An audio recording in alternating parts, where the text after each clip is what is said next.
Hello दोस्तों, आज फिर लेकर आए हम आपके लिए एक नई बहुत अच्छी कहानी। अगर सही लगे, कहानी अच्छी लगे, लाइक करें, चैनल को सब्सक्राइब करें, कहानी को शेयर करें।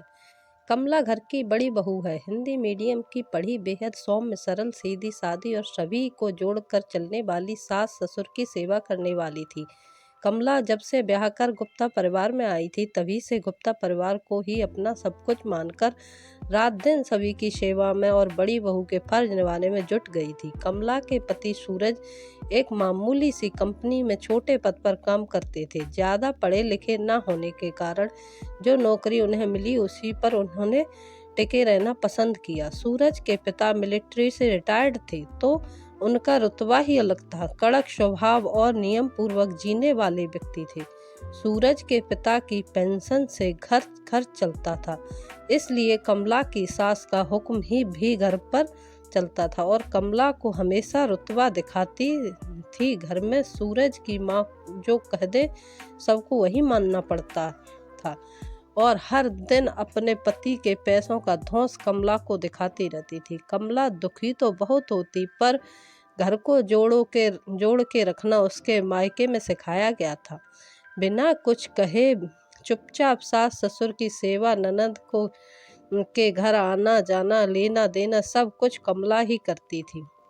बेटा होने के बाद भी कमला के जीवन में कुछ नहीं बदला, बल्कि उसकी जिम्मेदारियां और काम अधिक बढ़ गया। बच्चे को स्कूल भेजना, घर का काम, खाना पीना सब कमला ही करती थी। इसी बीच में दोनों देवरों की शादी हो गई। देवर की शादी होने के बाद दोनों ही देवरानी शादी से पहले से नौकरी में थी और अंग्रेजी माध्यम से पढ़ी लिखी होशियार थीं, तो घर में या घरेलू कामों में उन्होंने कभी भी दिलचस्पी नहीं दिखाई और ना ही कभी कमला की सास ने उन्हें कभी घर का काम करने को कहा।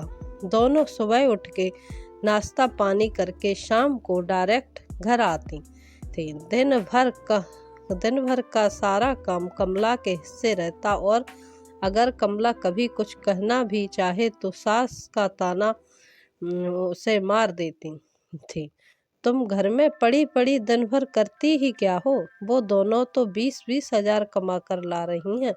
अपनी देवरियानियों से मिल मिलाप कर चलो। सास के रोज रोज के ताने से थक कर कमला चुपचाप अपना मन मारकर बस जिंदगी को बिना किसी उम्मीद के लिए जिए जा रही थी।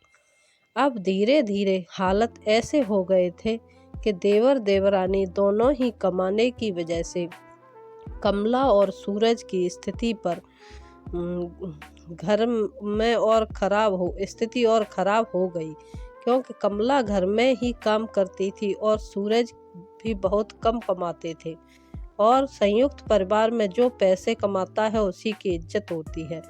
ऐसे में ही हर रोज घर का बंटवारा करने की धमकी दी जाती थी और किसी तरह कमला ही सबसे मिन्नतें करके अलग ना होने और साथ में रहने के लिए राजी करती थी। लेकिन दोनों देवरानी हमेशा धमकी देती, भाभी भैया का बंटवारा कर दो, देखते हैं कैसे इनका पेट पलेगा। एक दिन कमला के बेटे के स्कूल से फोन आता है। कमला और सूरज दोनों को बुलाया गया है। कमला की तो डर के मारे सांस फूल रही।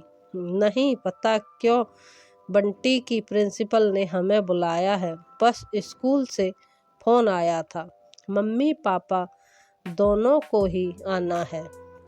कमला की सास ने पीछे से आवाज दी, अच्छा जल्दी होकर आओ, तुम्हारी नंद शिवा का फोन आया था कि बड़ी भाभी को जल्दी भेज देना, घर में पूजा है, कथा का प्रसाद बना देंगे। घर का भी सब काम पड़ा है। सास की भुनभुनाहट से कमला की आंखों में आंसू लिए कार में बैठने ते ही रोने लगी।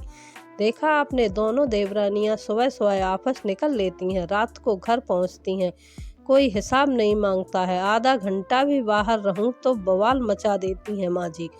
आए दिन दीदी के यहाँ पूजा पाठ, जन्मदिन, बस बड़ी भाभी चाहिए। काम कराने को मैं नौकरानी हूँ क्या?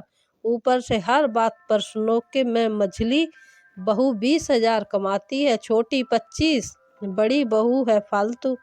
हर जगह जाने के लिए अंग्रेजी माध्यम से पढ़ाई की होती तो मैं भी शायद ये दिन न देखना पड़ता। 10-15 हज़ार में भी कमाने लायक होती। सूरज कमला को चुप करवा कर स्कूल ले गया। किसी तरह कमला और सूरज ने डरते हुए प्रिंसिपल के ऑफिस में प्रवेश किया। बैठिए, मैंने ही फोन करवाया था, कुछ पूछना था आपसे। हिंदी दिवस पर बंटी ने एक संस्कृत में कविता सुनाई थी। उसने बताया कि वो आपने लिखी थी। इतने बड़े स्कूल की प्रिंसिपल होकर भी वो बहुत ही मधुरता से बात कर रही थी। सूरज और कमला देखते ही रह गए। जी, कुछ गलत? सूरज ने पूछा। नहीं, बहुत ही सुंदर लिखा था मैडम ने। आजकल ऐसी शुद्ध त्रुटिहीन हिंदी भाषा कम ही देखने को मिलती है। आपकी शैक्षणिक योग्यता मैडम MA हिंदी साहित्य और B.Ed शादी से पहले हिंदी पढ़ाती थी, इसलिए भाषा शुद्ध है। बहुत सालों बाद तारीफ सुनकर कमला प्रसन्न हो उठी। प्रिंसिपल बड़ी तन्मयता से सुन रही थी। अच्छा, तो अब क्यों नहीं पढ़ाती हैं? घर में मनाही है या आपको पसंद नहीं? कमला, जहाँ भी आवेदन किया अंग्रेजी ना बोल पाने के कारण बात नहीं बनी। फिर शादी के बाद घर गृहस्थी में ऐसी उलझी कि कुछ होश ही नहीं रहा। देखिए, मैं मुद्दे पर आती हूँ। आपकी कविता पढ़कर, आपसे बात करके हिंदी भाषा पर पकड़ में देख चुकी हूँ। डिग्री भी है, अनुभव भी है। हमें अपने स्टाफ में आप जैसी अध्यापिका की ही आवश्यकता है। यदि आप इच्छुक हों तो हम चाहते हैं कि आप कल से ही ज्वाइन कीजिए। क्योंकि मिस्टर सूरज, आपको कोई दिक्कत तो नहीं है? प्रिंसिपल ने हंसते हुए पूछा। सूरज ने हामी भर दी थी। अब कमला की खुशी का ठिकाना नहीं रहा। दोनों घर पहुंचे तो सब उन पे बरसने के लिए तैयार बैठे थे। छोटी ननद घूरते हुए बोली, भाभी कहाँ थी आप? फोन भी बंद था। माँ ने भी रोटी सेककर पापा को खिलाई। दीदी के यहाँ भी जाना है आपको। सूरज ने मुस्कुराते हुए कमला को अपने पास बिठाया। कमला शिवा के घर प्रसाद बनाने नहीं जा पाएगी। सर्टिफिकेट्स वगैरह जमा कराने जाना है मम्मी इसको। बंटी के स्कूल में इसकी नौकरी लग गई है। सभी चौंक गए थे और सास परेशान। अब तो सारी रिश्तेदारियां संकट में पड़ जाएंगी।